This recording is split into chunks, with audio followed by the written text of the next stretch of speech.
This is our hub starter system. It's an integrated on-site production of hydrogen, where we're making hydrogen just from water and electricity.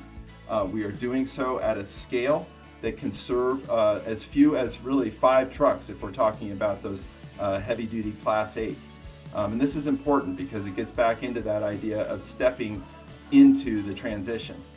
If we're going to do this at a small scale, we have to make affordable hydrogen, as we've indicated. And so we've spent a lot of time working on the design to make it as small as possible, but yet be able to provide that affordable hydrogen.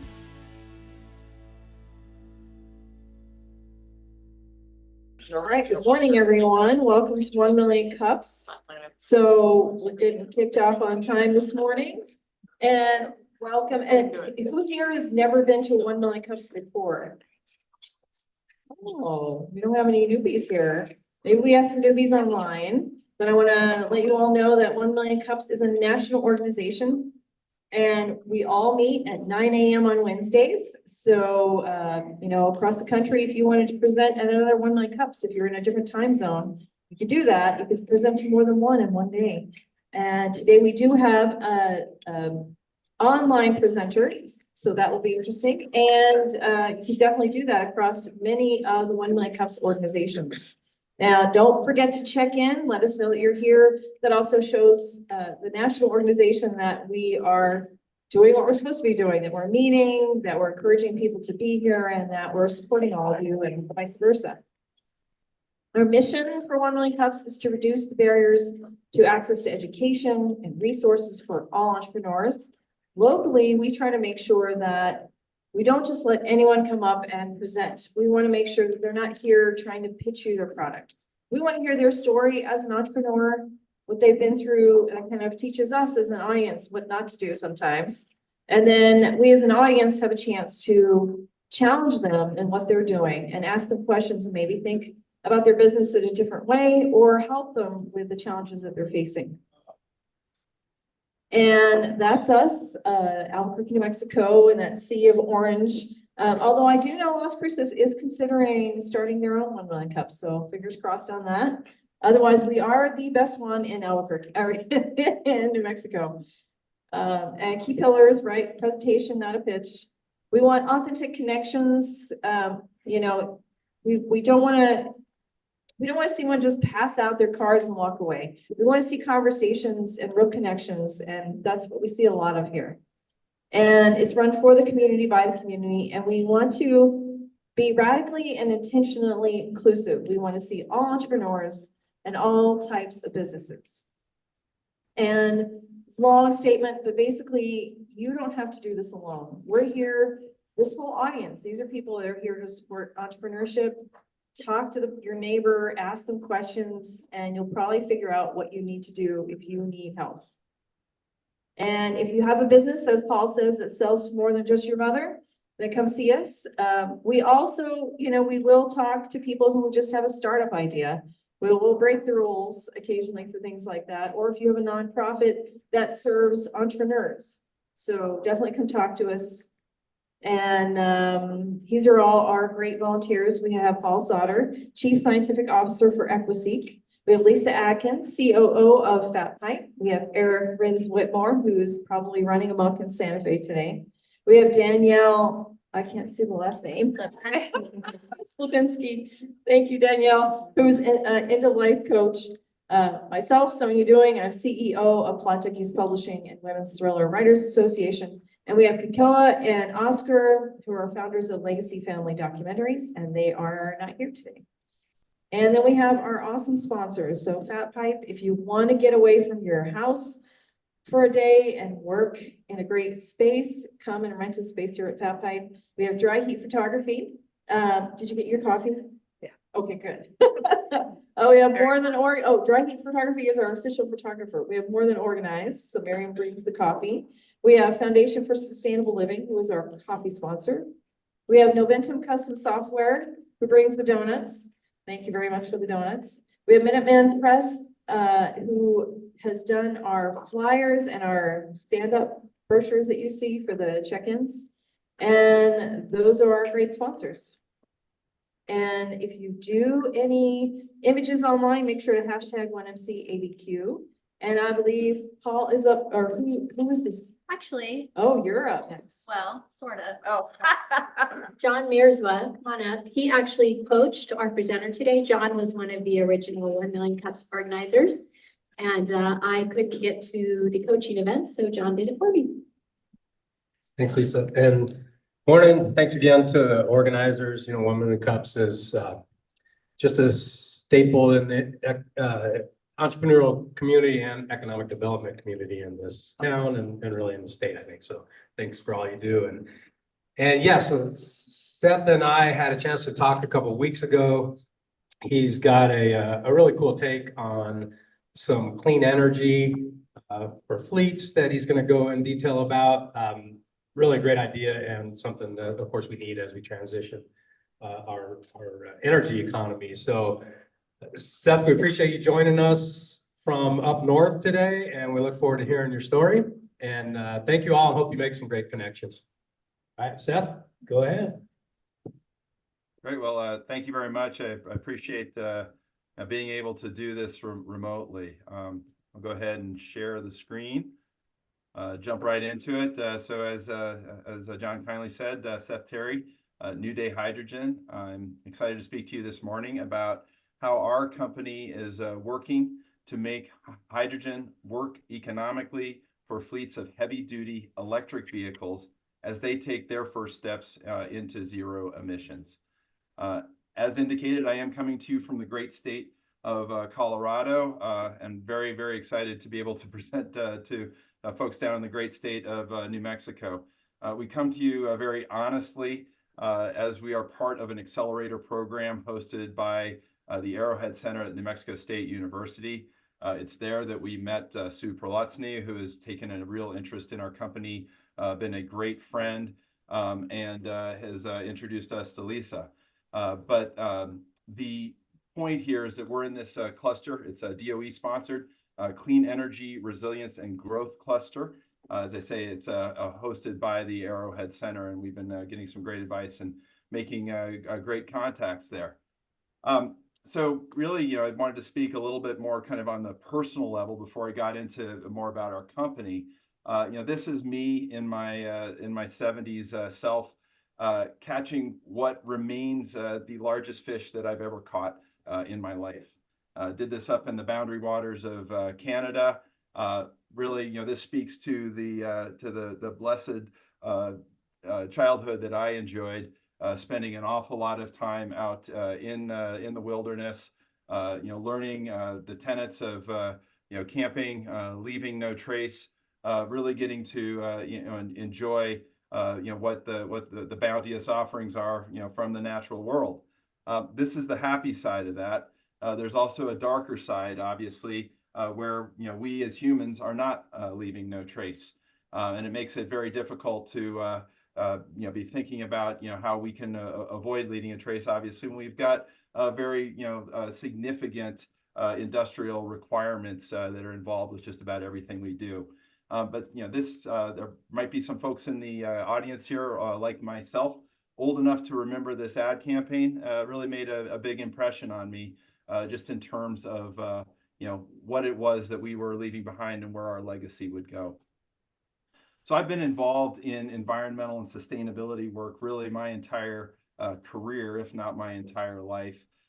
This current company, New Day Hydrogen, we've set about a mission, which is to clear the way for fleets as they step affordably into zero emissions. And really, there's a lot here that said, as John indicated, this is a transition.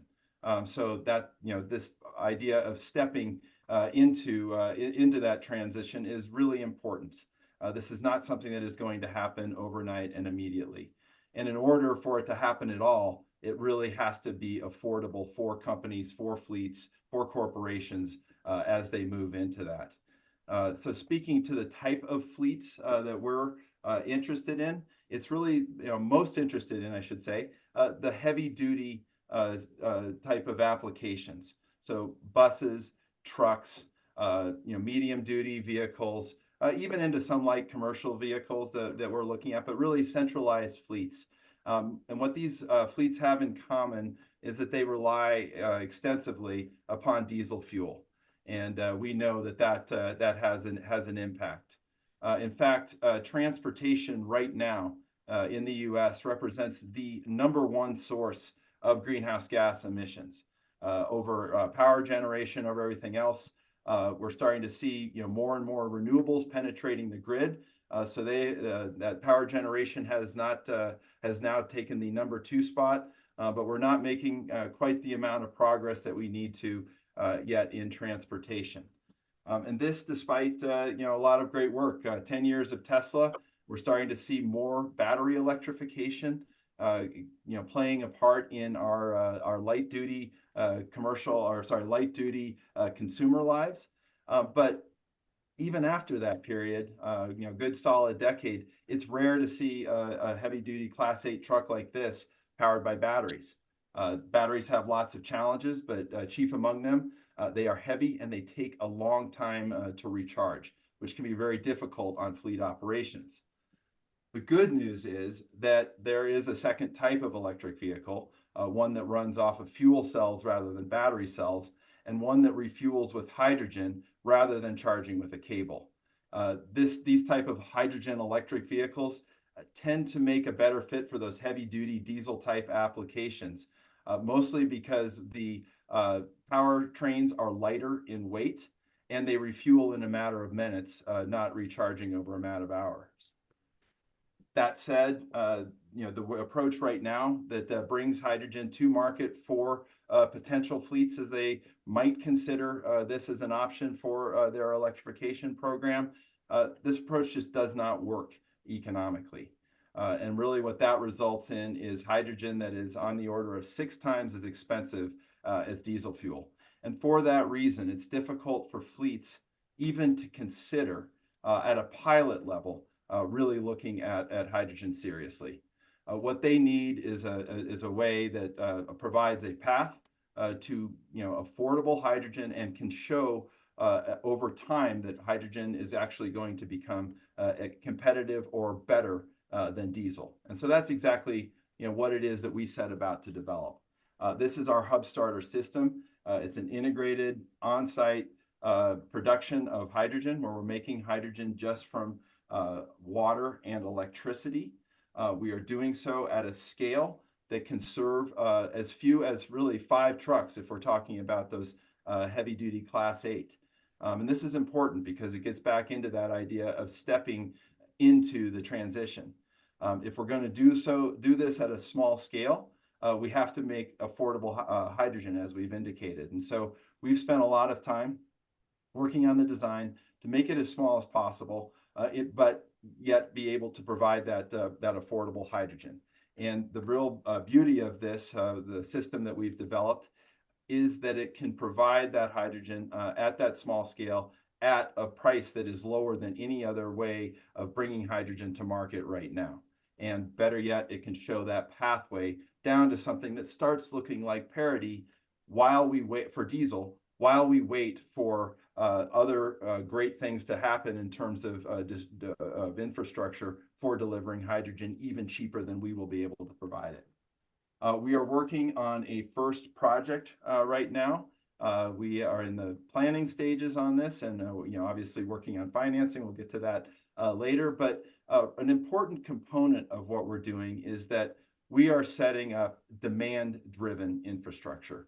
We want to be certain that we're going to have offtake because clearly, even at these small-scale modular systems, containerized systems such as we're proposing, the costs are pretty weighty in terms of what it is that we're putting in. And so we need to make sure that we can support that infrastructure with the offtake on fuel before we actually put that in. And so what we have been working on is developing LOIs with fleet companies. And for this first project, we're actually taking it a step further. We're aggregating the LOIs around a single project located in a disadvantaged community just to the north of downtown Denver. Happens to be a very transportation-rich community, but of course a very emissions impacted community because of that. But you can see some of the folks that we've brought in. We are moving these folks who have written us support letters for our grant applications into that letter of intent space. We've done so right now with VO Mobility Services. We've done so with Fluid Truck, and we've done so with Colorado Car Share. So we're making great headway towards that, but we're still looking to bring in even more fleets. We're doing this not just here in Denver, but we're doing it in other parts of Colorado, and of course, starting to work on developing the relationships necessary to build out our pipeline opportunities in the future. We're speaking to ports on both coasts, in Washington and Virginia, for example. We're speaking to inland ports in the upper Midwest, particularly in Michigan. And we are also, we have a partner in Canada with whom we've submitted several applications for grants along the Trans-Canada Highway, particularly in Alberta. The last thing I want to say about this slide is that there is a chicken and egg problem that we acknowledge. One of the reasons that we've decided to make our systems as small as we have. We are really excited to announce that we've recently established a relationship with Quantron, who is a manufacturer of electric vehicles, and particularly fuel cell electric vehicles, the hydrogen electric vehicles that can be used for projects like this. So we now have the ability with Quantron to offer the entire zero emissions as a service package to our fleet customers. As far as traction beyond what we've established at that LOI level with fleets, we've received a $250,000 grant award from the state of Colorado. It's for to help us complete the early planning for this initial project that I spoke to you about in Colorado. But this gets us to where we have some challenges. And that is that no money is free, and we are required to meet that award match of $250,000 with a 2x investor match. At this point, we have a very good headway on that, with about 300,000 of that committed of the 500,000 we need. But we're still looking for investors to help us complete that match.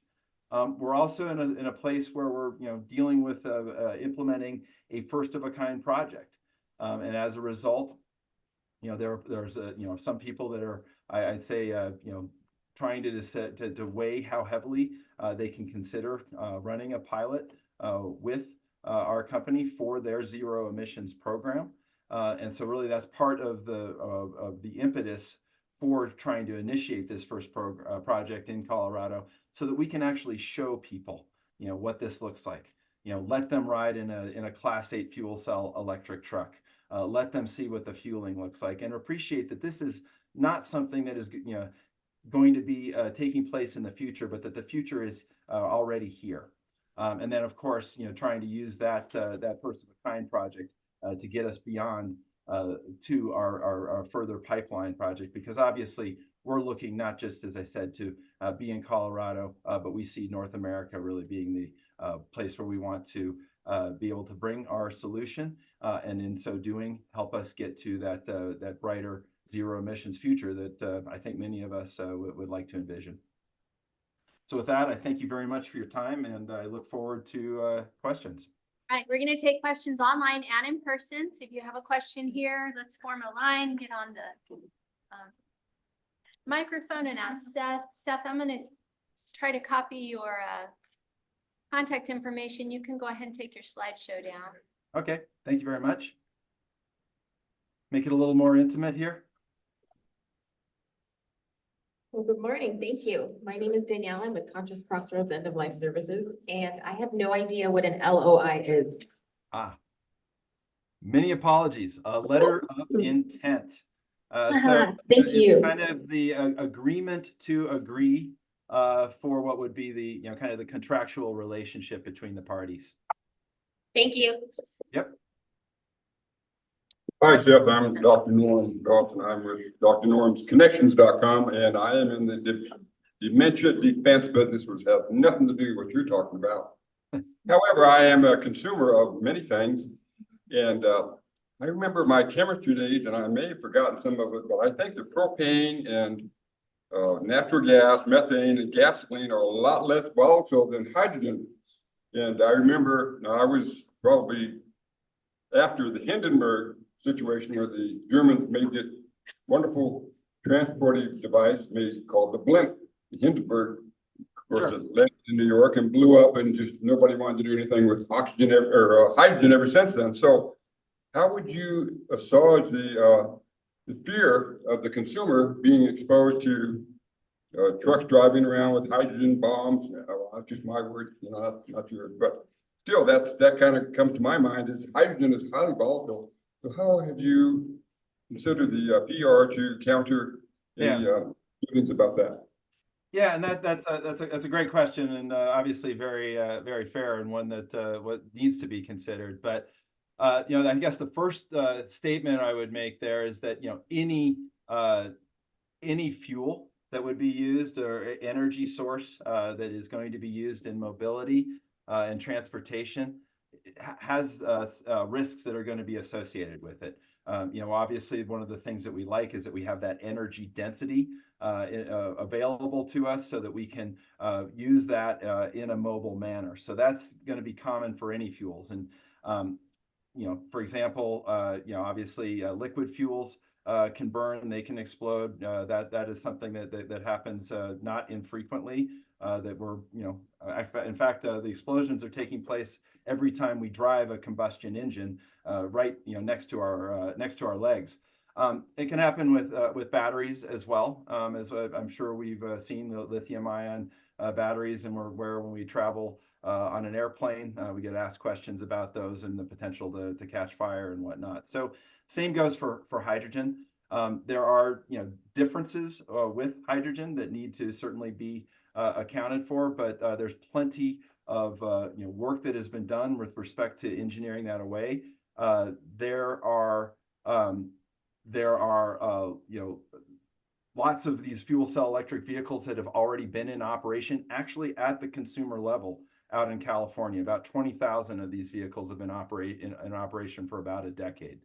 This not just in California, it's also in Asia, it's also in Europe. So there's a lot more history along with this than might be apparent to many people who aren't actually in that market. So again, not to speak away to it, just to say that there are engineering ways that we go about making this safe for anybody who would be using it. Thank you, Seth. I'm sure it'll be a good project as things move along. Okay, thank you so much. We're gonna switch to Sue Prolazny real quick online. Sue, would you like to ask your question? Sure. Good morning, Seth. Good to see you again. I was hoping you could explain to people about the difference between a blue hydrogen and a green hydrogen solution, as we are concerned about the water that's needed to create this hydrogen fuel. Yeah, so thanks, Sue. The significant difference between blue and green hydrogen is that blue hydrogen will have a carbon dioxide footprint. Blue hydrogen is produced by a process called steam methane reformation, where we're using natural gas and stripping the hydrogen molecules off that, or atoms rather, off that CH4 natural gas methane molecule. So in order to not make this a gray hydrogen where we would just emit the carbon dioxide to the air, there are processes that can capture that carbon dioxide and sequester that. And at such a point as you're doing that and successful at doing that, you can call it a blue hydrogen. So there are efficiencies that need to be take place with that.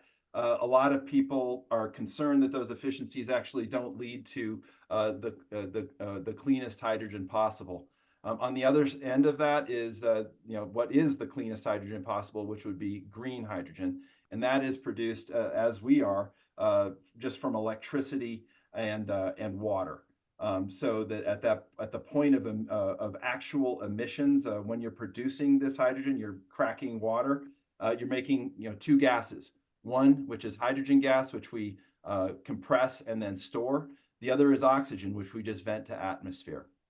With the only other, and those are the only two byproducts. In the vehicle itself, you're using that exact opposite process. You're taking oxygen out of the atmosphere and you're combining that with the hydrogen in your tanks.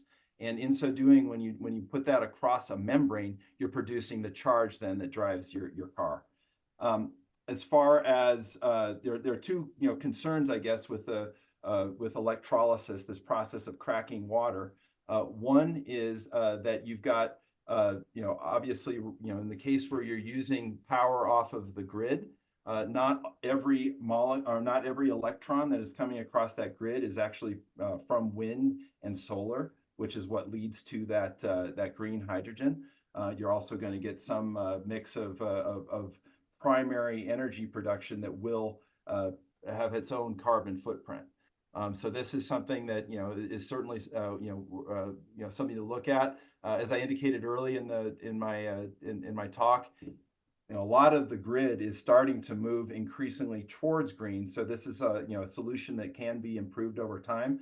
And then ultimately, electricity is electricity, and to the extent that you can site production of hydrogen right next to wind farms, right next to solar, then you have that potential of producing 100% green hydrogen.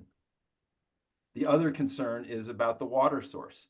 And I think a lot of us are not necessarily aware of how much water goes into the energy production that we currently have. But as soon as we start talking about using water as the actual input for producing fuel, people start to think about this more in terms, especially those of us from the West, in terms of water conservation. And I'd say one of the real benefits here is that we can take water. It does not have to be drinking water, and we can pre-treat that and use that across our electrolyzers. So there are definitely great ways. There are concerns that we should all have about electrolysis, about green hydrogen production. But to the extent that we can use smart engineering, use smart circularity, we can mitigate that greatly. Thanks so much. Come on up. Hello, I'm Michael Murphy. I represent a group called TREC. We're a group of retired Sandia Laboratories retirees, and we're out there to help people with new technologies and things like that. But I have a question for you.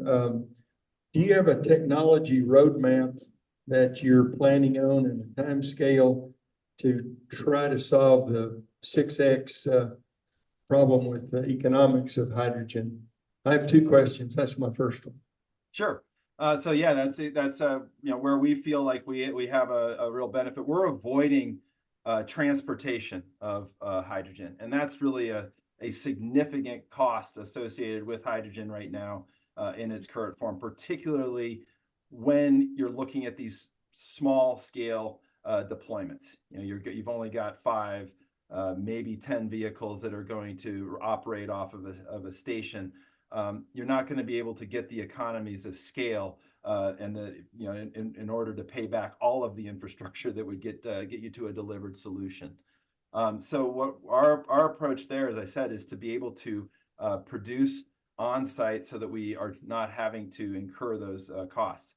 The other thing that we're doing is we're, as I indicated, trying to do this on a demand-driven basis for the infrastructure that we're putting in, and particularly to make sure that our capacity utilization on the equipment remains high. That's how we can support the equipment that we're bringing and paying for that equipment with our fuel sales and the margin that we would make on that.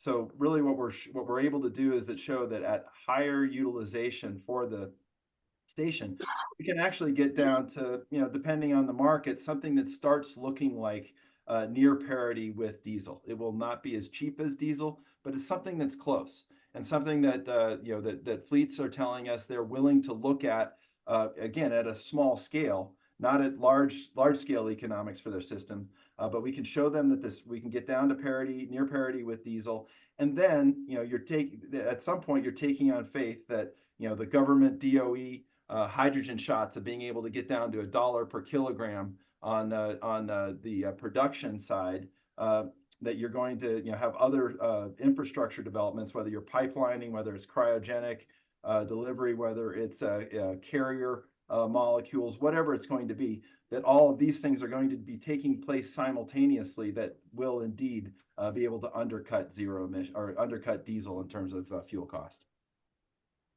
What do you expect it to get to? If it's 6x now, what do you expect it to get to in 10 years? So yeah, well, so it's 6x now in the California market, where they're delivering from the refineries, and they're struggling with some of the supply chain issues. It's actually a lot more than that in a number of other locations, particularly here in Colorado, because we just don't happen to have that kind of refinery source available to us. When we put a system in, we project that we'll be able to provide hydrogen, as I say, at somewhere between, call it 1.2x and 2x of the price of diesel. We expect, as I was indicating, that over time, as you get greater adoption, greater scale, economies of scale and whatnot, we do expect that the price for hydrogen will actually undercut diesel, say in 10 years. But we've got to start somewhere with implementation before we get there. hey, my second question is, can you comment on the energy in versus energy out question? Using electricity to generate hydrogen. Yeah, it's relatively intense, and it all kind of depends on what your mix is, for this. But obviously you don't do it if you're not getting out more energy than you're putting in, or if there aren't other efficiencies that can speak well to your using hydrogen. And so let's back up just a little bit. I won't be able to give you exact numbers here, but for example, we all recognize that batteries and direct charging are the most efficient way of getting energy into vehicles, from an energetic standpoint. And that's not that is just physics and truth. That when you're converting from electrons to a molecule and then back to electrons, there's a round trip cost, energetic cost associated with that. So why would you do that? Well, you do that because there are other efficiencies. As I indicated, we have a lighter powertrain that is part of the fuel cell electric vehicles. That means in the heavy duty Class 8s tractor trailers, you're not cutting as much into the cargo capacity for those vehicles. Then you've obviously got the ability to refuel, as I indicated, in a matter of minutes rather than a matter of hours. And that can have its own efficiency as well, particularly if you're talking about operator time that's required for that fueling process, or in some cases having to double up on the number of vehicles purchased so that you can have one charging while one is out in deployment. So that with these other efficiencies, you can overcome where we are. And then just the last point I would make on that, energetic efficiency clearly isn't the most important driving concern, given what it is that most of us are driving right now, the internal combustion engine off of fossil fuels. That's probably got an energetic efficiency well below half that for hydrogen and hydrogen electric vehicles. Great, thank you. Yeah.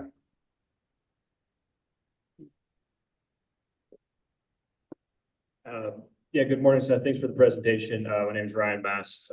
Among other things, I work in the funding and financing of infrastructure. And one of the key areas that we've been focusing on recently is very similar to your industry, or connected to your industry, on the electrification of fleets across the country. And so we're very much in the hydrogen game and really are interested in seeing what the technology is going to be so that we can continue to serve our customers with delivery of the new technologies they need. I was curious, and I'd love to follow up with you as a potential investor into technology. But I'm curious right now, for the initial projects that you guys are looking at in Colorado and other places, what types of fleets are you focusing on? Is it public fleets? I know you mentioned on heavy transport, but is it just private side of it, or is it, public transit types of things? And so that's my first question that I have for you.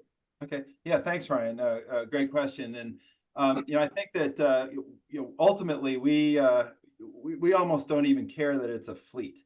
That's our go-to market right now. I mean, we're intent upon making hydrogen part of the zero emission solution going forward. So beyond actual fleets, I've been speaking to data centers and whatnot about backup power. The problem there is that buildings don't move very easily, so you get back into that transport game for hydrogen, which remains a real challenge right now. And so until you really have that offtake at a particular location and can move, to fuel off of that offtake. So that's why we've selected the go-to-market that we have, particularly with vehicles and the heavy-duty vehicles. So as far as the type of fleets that we're looking at, I mean, you saw players on there that, from utilities, you saw transit companies, you saw commercial fleets. We've also been speaking to ports, and so, kind of behind the fence drayage operations, even maritime and aviation applications as well. So we're happy to speak to any of them. I think in some cases, going into the future, we will actually have behind the fence operations that would be devoted to a particular fleet. In the case of this first of a kind project that we're implementing in Denver, there were actually, to try to decrease the activation energy, if you will, for getting the project off the ground, we're trying to make the requirement from fleets in terms of the number of vehicles that would be needed as small as possible. So in this case, we're going to have we anticipate a public facing station that would then be able to serve centrally the fueling needs for those different fleet vehicles, which would be from a variety of those sources. The LOIs, the letters of intent that we currently have, one of them is Via Mobility Services. They are a transit company. They do specialty services, paratransit services, can do subcontracting for RTD, which is our big bus and people mover agency in the Front Range of Colorado. We've got Fluid Truck, which is a truck share, but they also have their own depot operations. For example, they help move IKEA on their last mile type of application. So they're interested again because they've already got battery electric vehicles that those will work for a number of their routes, not for all of them, and that's why they're interested in hydrogen. And then the last one we have at this point is Colorado Car Share. They're interesting because a lot of people say that the common wisdom is there will be no place for hydrogen in the light duty market. I think eventually there will be, just again, for the same reasons here, that you have that rapid ability to refuel. For them, just as with Fluid Truck, they're interested in being able to have vehicles that can kind of stay out, parked, for use, occasional use by their client set, and not have to worry about losing charge. One of the other benefits of hydrogen is that it can be stored indefinitely. Yeah, thank you for that. And I've got a lot of follow-up on that, particularly around the scalability on the finance side, beyond grants, because grants won't be able to scale, but I'll take that offline. The other question I have for you is, can you speak a little bit to the range differential for hydrogen versus just standard battery electric? Because that's one of the challenges that we've had, particularly in New Mexico thus far, which is it's not just the weight, but it's also just the climate and altitude that really limit bus transportation, et cetera. If you're going north and south, you have some real challenges in certain parts of the state. No, I mean that's they're again, so like thanks for that question, because it really helps identify where it is that batteries will make a better solution, where it is that hydrogen will make a better solution. And just by way of analog, I think that we're looking at a situation here that's not like I'm going to date myself, VHS versus Betamax, where in the end there's only one solution that can be tolerated. Really, it's a complementary solution that looks very much like what we have today in liquid fueling, where we have a number of different liquid fuels, particularly in overland transportation, where diesel and gasoline, they're competitive maybe, but only at the very fringes. Usually what you're serving are very different use cases with those. So going back to your question, yeah, there are a lot of reasons why, particularly at altitude, particularly when you've got, have to have climate control in the vehicles, when you've got operators who drive vehicles differently. You've got different loading in the vehicles. All of those can decrease the range for batteries. It's felt that's going to be true whether you're driving a battery electric vehicle, a hydrogen electric vehicle, or even one of our combustion vehicles. The difference with our combustion vehicles and with our and with the hydrogen electric vehicles versus batteries is that we don't feel that range impact quite so much, because we can go in and we can refuel as needed and then have the range. The only time we worry about range is when it's not enough for us to accomplish the task at hand. Well, thank you for that. I appreciate it. And again, look forward to the connections. So. Okay, yeah, thanks. I look forward to that, Ryan. Phil, do you have a comment? Yeah, I do. Hi, Seth. My name's Phil Wilter. My company is Executive Outcomes. We deal with strategic planning and implementation. Seth, I've learned a lot today from you about hydrogen. For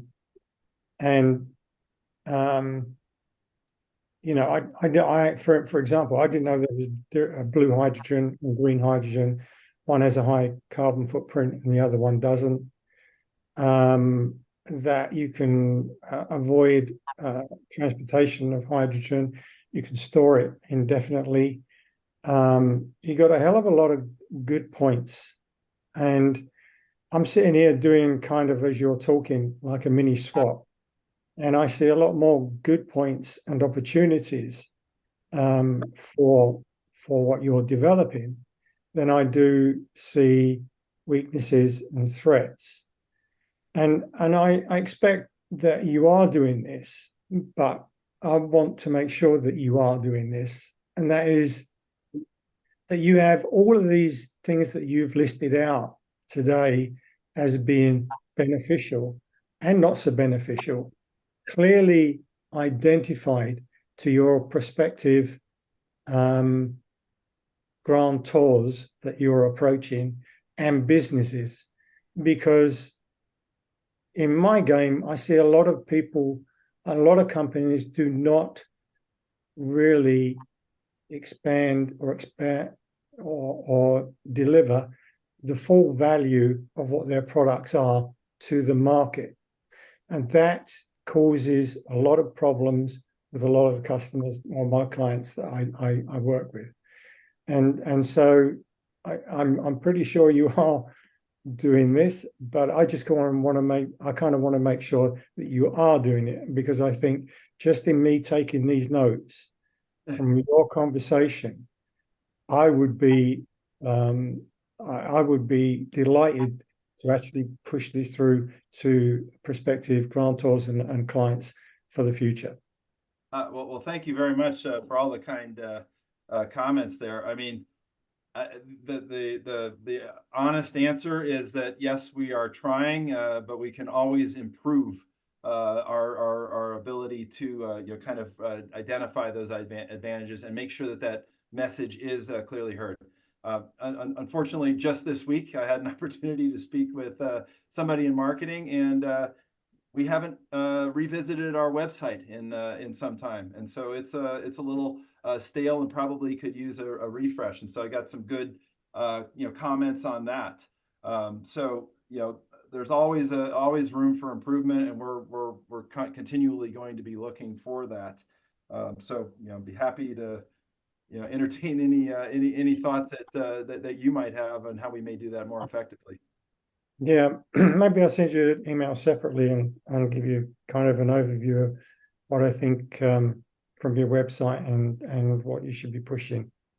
Great. Thank you very much. Thanks, Phil. Hey, Seth, my name's Chris Faison. I am really interested in what you're doing. I'm super excited, by the way. So congratulations for kind of rolling out the technology and commercializing it. Back in the day, I did my undergraduate degree in environmental science, and my senior thesis was in the solar hydrogen economy. So I had a lot of interest in this since about 95. So it's really cool to see everything evolve around it. I have a couple of questions. I have tons of questions, but I'll limit it to two. The first is, what do you see as the long-term development path for solar hydrogen or just hydrogen energy in general? I know you're talking about fleets now, but how does that translate to residential use? What other applications would you look at? If you're looking at the long-term view, what does the market share look like for hydrogen in relationship to electric or fossil fuels and other kind of energy sources? And the second is, and I think I saw this on your website, something to the effect that in Colorado, there are lots of abandoned coal mines in Colorado, which off-gas huge volumes of methane. You mentioned stripping hydrogen from methane. And I think I saw you, exploring opportunities to capture that basically free available methane that's otherwise going to the environment, contributing to global warming. Can you speak to that a little bit too? Yeah, so I'll try to take those down a little bit, and please feel free to hit me if I get off track and I don't get all those pieces there. But long term, I mean, one of the really exciting aspects of hydrogen for me is just how flexible and versatile it is, and I don't think any of us can really appreciate all of the technology and development that's going to take place. The cost efficiencies that are going to take place as this hydrogen economy, hydrogen use scales over time. So I would defer. I don't think I can give you a very good sense as to what that mix is ultimately going to look like. Just prognosticators. I mean, you've got some people that are the hydrogen zealots that would say that, well, this hydrogen is the ultimate solution, and in the end, that's what it's all going to be. And then you've got on the other end, people say, well, hydrogen is just never going to happen. It's a fuel of the future, always will be, shouldn't happen. And I think that's kind of the Elon Musk, at least public-facing Elon Musk that's out there. The reality is, as I indicated, I think that it's going to look more like diesel and gasoline, in that you're going to have a breakdown, not necessarily along those exact lines, but maybe we see it starting out from those lines. Then you're going to find, I believe, that within transportation, that there will be other opportunities, even extending into light duty and consumer passenger vehicles. And that's really going to get down to local economics, local availability of infrastructure. I mean, one component of batteries and electrification is that a lot of us, I think, have the comfort with electricity. We feel like it's ubiquitous. We feel like it's everywhere. But a lot of us, can't really appreciate that at scale. And even as we, get into these early transition steps, that electricity faces a significant infrastructure challenge of its own. It's not just hydrogen that faces that infrastructure challenge. And so with that in mind, dense, urban cores are going to be, I think, very good places for hydrogen fueling, as will, more remote locations where you're at the end of a transmission line and you're limited by the amount of electrons that you're able to get to that point. As far as other uses go, I've mentioned data centers being a possibility.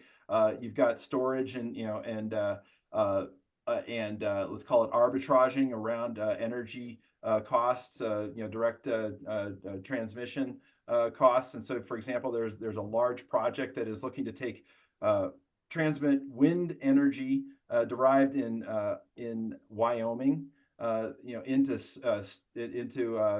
producing hydrogen with electrolysis in Utah, storing the hydrogen in salt caverns, and then putting that hydrogen back across fuel cells in order to sell electricity back into the California market. Massive infrastructure project that's going to go on there. But I think that kind of gives a sense as to kind of where the scale goes, where the use of hydrogen go.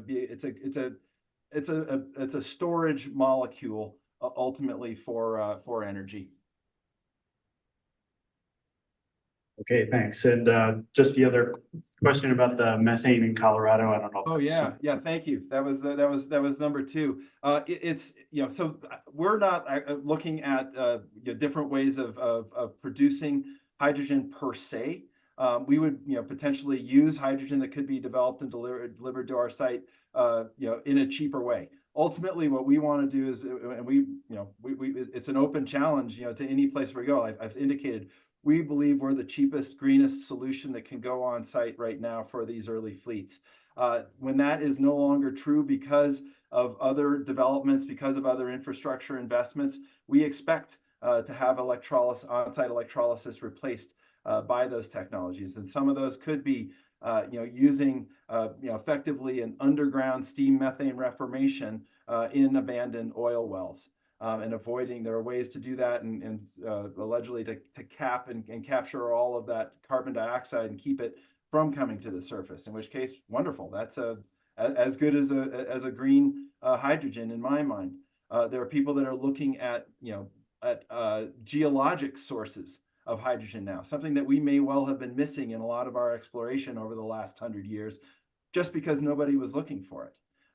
That is obviously a wonderful source of carbon-free hydrogen that can be delivered. There are people that are looking at taking natural gas, and rather than running it through a steam methane reformation process that does produce that CO2, as we discussed, they're able to produce a graphite product, a carbon black product that is solid and therefore not emitting CO2 into the atmosphere. So as I say, there's so much versatility. It's just going to be so exciting to see where this all goes. Thanks, Seth. Appreciate it. Thank you. Awesome, Seth. In New Mexico, we have two final questions. I'm assuming you'll know what this means, but the first one is red or green? Red or green? I Any don't idea? know what that means, but I'm going to just go with green, and hopefully I haven't stepped in it. Well, there's a little bit of competition between New Mexico and Colorado, but it refers to our chilies. Oh. And what difference is red or green? Okay, well, I may be getting myself into trouble, but I do love green hatch chili, so. Good, all right. We won't share with you your I'm actually going to have some for lunch, and that is true. So. Excellent. And then what is the one thing that this community can do for you today? Well, first of all, I love, having the questions and, challenging, where the assumptions are. Obviously the positive feedback always feels really good as well. My needs are, they remain. I want to fill out our project pipeline so that, and I want to build as part of that. There's a marketing, structured marketing approach that I'll be looking at as we get through our fundraising. But right now, my biggest pain point is securing that grant award, not letting that go to waste from the state of Colorado. It's a great opportunity. It gets us to the point of being able to have the runway to do the other things that we want to do while we complete our final design on this project and make it basically a shovel-ready application that can be used anywhere across North America. Well, Seth, you'll be reminded by the 1 Million Cups platform to give us an update in 6 months. So we'd love to hear back from you. We want to know if you got your grant. Let's give him a round of applause. Thank you so much. Really appreciate it. Thanks, Seth. All right, I have a couple events that I could share with you guys if you want to see them.